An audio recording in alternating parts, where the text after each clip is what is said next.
తాకట్లో ఉన్న మీ బంగారాన్ని విడిపించి ఆ రోజు ఆన్లైన్ రేటుకి కొంటాం. Sharma gold company.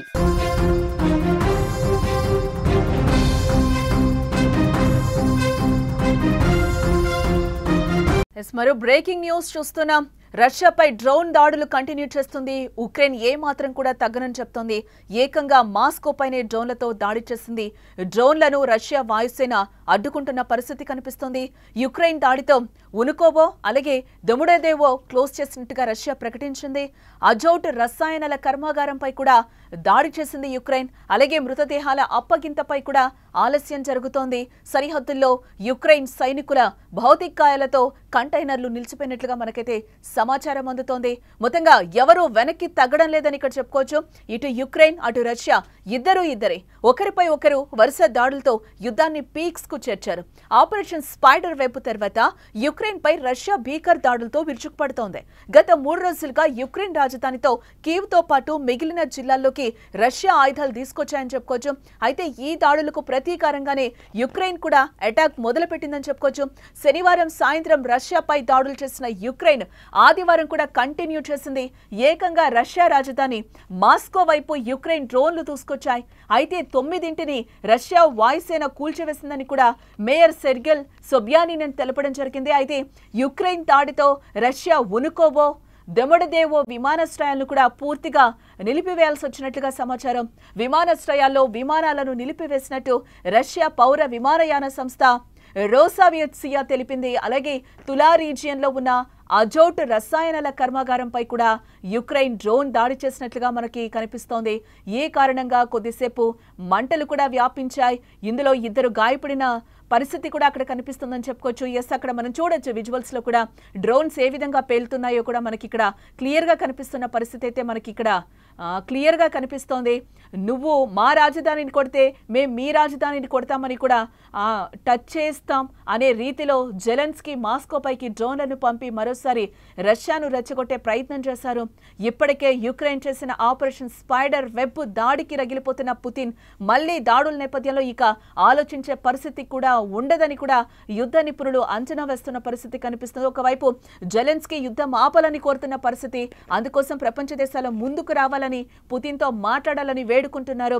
గతంలో కూడా మనం చూసాం ట్రంప్ మాట్లాడినప్పుడు కూడా పుతిన్ ఒప్పుకొని పరిస్థితి అయితే కనిపించింది. ఖచ్చితంగా మేము దాడి చేస్తాము, ప్రతీకార చర్యలు తీర్చుకుంటామని కూడా గతంలో పుతిన్ చెప్పిన పరిస్థితి కనిపిస్తోంది.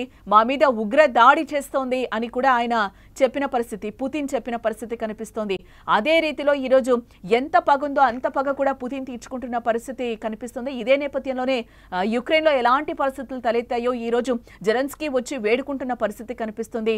వద్దు మొర్రు యుద్ధము ఆపాలి అంటూ కూడా కోరుకుంటున్న పరిస్థితి కనిపిస్తుంది. కానీ దీనికి తలొగ్గే పరిస్థితి లేదు అని కూడా పుతిన్ చెప్తున్న పరిస్థితి కనిపిస్తుంది. ఈ నేపథ్యంలోనే కిమ్ కూడా పుతిన్ కి రష్యాకి సపోర్ట్ చేస్తున్న పరిస్థితి కూడా కనిపిస్తుంది. ఎటువంటి ఆయుధ సామగ్రి కావాలన్నా, ఎటువంటి పరిహారాలు కావాలన్నా, ఎటువంటి ఆర్థికంగా మేము అన్ని మీకు సపోర్ట్ చేస్తామని కూడా చెప్తున్న పరిస్థితి కనిపిస్తుంది. ట్రంప్ ఒక పక్క యుద్ధం ఆపాలి అని చెప్తున్నా కూడా మాట్లాడిన ఒక గంటలోపే పుతిన్ సేన దాడులు జరిపిన పరిస్థితి అయితే నిన్న మొన్నటి వరకు కూడా చూసాం మనం. ఇదే నేపథ్యంలో యుక్రెయిన్ కూడా తగ్గను అంటుంది, యుద్ధం ఆపాలి అంటుంది. ఇదే నేపథ్యంలో మళ్ళీ కూడా యుద్ధంతో ముందుకు వెళ్తున్న పరిస్థితి, ఒకరికి మించి ఒకరు అక్కడ యుద్ధాలు చేసుకుంటున్న పరిస్థితి అయితే కనిపిస్తుంది. క్షిపణులతో డ్రోన్లతో విరుచుకుపడుతున్న పరిస్థితి అయితే మనకి విజువల్స్ లో కూడా క్లియర్ గా కనిపిస్తుంది. ఇందులో భాగంగానే ఈ రోజు మృతదేహాల అప్పగింతలో భాగంగానే అక్కడ కంటైనర్ లో మృతదేహాలు 6,000కు పైగా మృతదేహాలు కంటైనర్ లో నిలిచిపోయిన పరిస్థితి కూడా కనిపిస్తోంది. ఇప్పట్లో యుద్ధం ఆగే పరిస్థితులు అయితే కనిపించడం లేదు. ఇప్పటికే పుతిన్ దళాలు యుక్రెయిన్ కు చుక్కలు చూపిస్తున్న పరిస్థితి కనిపిస్తుంది. ఇలాంటి ఉద్రిక్తత పరిస్థితుల నేపథ్యంలో అటు సైనికుల మృతదేహాల అప్పగింతపై కూడా సందిగ్ధత నెలకొందని చెప్పుకోవచ్చు. రష్యా యుక్రెయిన్ మధ్య ఇటీవల జరిగిన చర్చల్లో 6,000 మంది సైనికుల మృతదేహాల అప్పగింతపై అంగీకారం జరిగి అది ముందుకు సాగడం లేదు. మృతదేహాలను అప్పగించే ప్రక్రియను యుక్రెయిన్ ఆలస్యం చేస్తోంది. ఇటు యుక్రెయిన్ కూడా చెప్తోంది ఉగ్రదాడి చేస్తోంది రష్యా అని చెప్పి గతంలో పుతిన్ కూడా ఇదే మాటను చెప్పిన పరిస్థితి మనకి కనిపిస్తుంది. ఈ నేపథ్యంలోని ఇద్దరి మధ్య కూడా మాట పెరిగి ఇంకా చర్చలు శాంతి చర్చలకైతే ఇటు పుతిన్ కూడా ఒప్పుకొని పరిస్థితి కనిపిస్తుంది. ఇదే నేపథ్యంలో ఈరోజు జెలెన్స్కీ చూసుకుంటే మనం జెలెన్స్కీ చర్చలకు రావాలి, అన్ని కూడా మిత్ర దేశాలు రావాలి అని పిలుస్తున్న పరిస్థితి కనిపిస్తుంది. అందరూ పుతిన్తో మాట్లాడాలని కూడా ఈరోజు జెలెన్స్కీ వేడుకుంటున్న పరిస్థితి కనిపిస్తుంది. యుద్ధము దాదాపు స్టార్ట్ అయ్యి కూడా 2-3 సంవత్సరాలు కావస్తుంది. ఇందులో చాలా మంది చిన్నారులు కూడా చనిపోయారని చెప్పి కూడా జెలెన్స్కీ చెప్తున్న పరిస్థితి కనిపిస్తుంది. ఏదేమైనా కూడా మొత్తానికి యుద్ధం ఆపే పరిస్థితి లేదు అని కూడా పుతిన్ చెప్తున్న పరిస్థితి కనిపిస్తుంది. ఈ నేపథ్యంలోనే యుక్రెయిన్ మళ్లీ దాడి చేసింది. ఆ దాడిలో కూడా ఈరోజు ఇద్దరు గాయపడిన పరిస్థితి కనిపిస్తుంది. ఇప్పటికే 1212 మృతదేహాలతో కూడిన కంటైనర్లను యుక్రెయిన్ కు రష్యా పంపించగా ఆ కంటైనర్లను సరిహద్దుల్లోనే నిలిచిపోయిన పరిస్థితి అక్కడ కనిపిస్తుంది. అయితే రష్యా ఆరోపణను మాత్రం యుక్రెయిన్ ఖండిస్తున్నట్లుగా తెలుస్తుంది. యుద్ధ ఖైదీల అప్పగింత జాబితాలను రష్యా పంపించలేదని కూడా ఆరోపిస్తుంది. రెండు దేశాల మధ్య తాజా పరిణామాలు మాత్రం ప్రపంచాన్ని ఆందోళనకు గురి చేస్తున్నట్లుగా మనకి ఇక్కడున్న విజువల్స్ అన్ని చూస్తే కూడా అర్థమవుతోంది.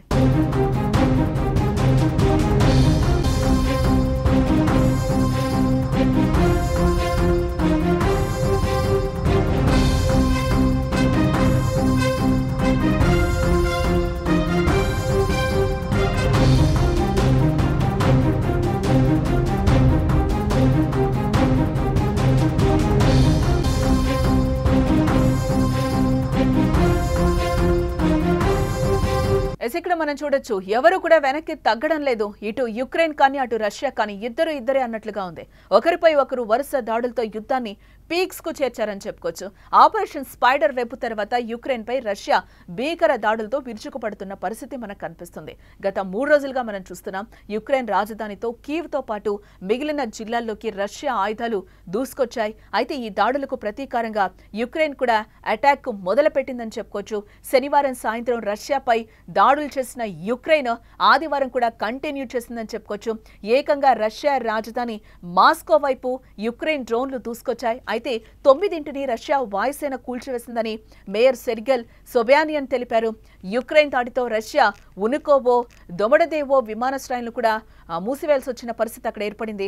ఇటు విమానాశ్రయాల్లో విమానాలను నిలిపివేసినట్టు రష్యా పౌర విమానయాన సంస్థ రోసావియత్సియా కూడా తెలపడం జరిగింది. అలాగే తులా రీజియన్ లో ఉన్న అజోట్ రసాయనాల కర్మాగారంపై కూడా యుక్రెయిన్ నిన్న దాడి చేసిన పరిస్థితి కనిపిస్తుంది. ఇవన్నీ కూడా కొద్దిసేపు మంటలుగా వ్యాపించాయి. ఇద్దరు ఈ పరిస్థితిలో గాయపడినట్లుగా, ఈ నేపథ్యంలోనే ఇద్దరు గాయపడినట్లుగా కూడా మనకు తెలుస్తోంది. కలుగా రీజియన్ లో 7 యుక్రెయిన్ డ్రోన్లను ధ్వంసం చేసినట్లుగా కూడా అక్కడి గవర్నర్ తెలపడం జరిగింది. ఇవన్నీ కూడా మాస్కో నగరానికి సమీపంలో ఉన్న రీజియన్లే అని చెప్పుకోవచ్చు. నువ్వు మా రాజధానిని కొడితే మేము మీ రాజధానిని టచ్ చేస్తామనే రీతిలో జెలెన్స్కీ మాస్కో పైకి డ్రోన్లను పంపి మరోసారి రష్యాను రెచ్చగొట్టే ప్రయత్నం చేయడం జరిగింది. ఇప్పటికే యుక్రెయిన్ చేసిన ఆపరేషన్ స్పైడర్ వెబ్ దాడికి రగిలిపోతున్న పుతిన్ మళ్లీ దాడుల నేపథ్యంలో ఇక ఆలోచించే పరిస్థితి కూడా ఉండదని యుద్ధ నిపుణులైతే ఇప్పటివరకు అంచనా వేస్తున్న పరిస్థితి కనిపిస్తుంది. ఇదే నేపథ్యంలోనే ఆయన శాంతి చర్చలు కూడా రాని పరిస్థితి కనిపిస్తుంది. గతంలో యుద్ధం ఏ పీక్స్ కు వెళ్ళిందో చూసాం మనం. యుక్రెయిన్ కూడా మళ్లీ రష్యా మీద రష్యా రీజియన్ లో ఉండి దాడి చేసిన నేపథ్యంలోనే మళ్లీ కూడా మేము శాంతి చర్చలకి రాము అని కూడా ఆయన తెగేసి చెప్పిన పరిస్థితి కనిపిస్తుంది. ఇదంతా కూడా ఒక రకంగా ఒకవైపు జెలెన్స్కీ యుద్ధం ఆపాలని కోరుతున్న పరిస్థితి కనిపిస్తుంది. అందుకోసం ప్రపంచ దేశాలన్నీ కూడా ముందుకు రావాలని, పుతిన్తో మాట్లాడాలని కూడా వేడుకుంటున్న పరిస్థితి కనిపిస్తుంది జెలెన్స్కీ. ఇటు మరోవైపు మాత్రం రష్యాపై దాడులు చేయడంతో ఇప్పట్లో యుద్ధం ఆగే పరిస్థితులు లేవు. అక్కడ ఆ పరిస్థితులు కూడా కనిపించడం లేదు. ఇప్పటికే పుతిన్ దళాలు యుక్రెయిన్ కు చుక్కలు చూపిస్తున్నాయి. ఇలాంటి ఉద్రిక్త పరిస్థితుల నేపథ్యంలో అటు సైనికుల మృతదేహాల అప్పగింతపై కూడా సందిగ్ధత నెలకొందని చెప్పుకోవచ్చు మనం. రష్యా యుక్రెయిన్ మధ్య ఇటీవల జరిగిన చర్చల్లో 6000 మంది సైనికుల మృతదేహాల అప్పగింతపై అంగీకారం జరిగింది. అది ముందుకు సాగడం లేదు. ఈ నేపథ్యంలోనే అక్కడ విజువల్స్ లో కూడా మనం చూస్తున్నాం. కంటైనర్స్ లో మృతదేహాలన్నీ కూడా ఉండిపోయినట్లుగా మనకి తెలుస్తోంది. ఇవి ఇచ్చిపుచ్చుకునే దాంట్లోనే గొడవ కూడా ఇంకా ఎక్కువైందని చెప్పుకోవచ్చు. 6000 మృతదేహాలు అక్కడే ఉండిపోయాయి, కంటైనర్స్ లో నిలిచిపోయిన పరిస్థితి కనిపిస్తుంది. ఆ కంటైనర్స్ కూడా మనం సుమన్ టీవీ స్క్రీన్ మీద అయితే విజువల్స్ రూపంలో క్లియర్ గా మనకైతే కనిపిస్తుంది. అక్కడ ఎటువంటి పరిస్థితులు నెలకొన్నాయి, ఏమైంది అనేది కూడా మనం అక్కడ చూడొచ్చు. మృతదేహాలను అప్పగించే ప్రక్రియను యుక్రెయిన్ ఇప్పటికే ఆలస్యం చేస్తోంది అని చెప్పి కూడా రష్యా అధికారులు ఆరోపిస్తున్నారు. ఇప్పటికే 1212 మృతదేహాలను కూడిన కంటైనర్లను యుక్రెయిన్ కు రష్యా పంపించగా ఆ కంటైనర్లు సరిహద్దుల్లోనే నిలిచిపోయిన పరిస్థితి కనిపిస్తుంది. అయితే రష్యా ఆరోపణలను మాత్రం యుక్రెయిన్ ఖండిస్తున్నట్లుగా మనకి తెలుస్తోంది. యుద్ధ ఖైదీ కంపెనీల అప్పగింత జాబితాలను రష్యా పంపించలేదని ఆరోపిస్తోంది. రెండు దేశాల మధ్య తాజా పరిణామాలు మాత్రం ప్రపంచాన్ని ఆందోళనకు గురిచేస్తున్నాయని చెప్పుకోవచ్చు.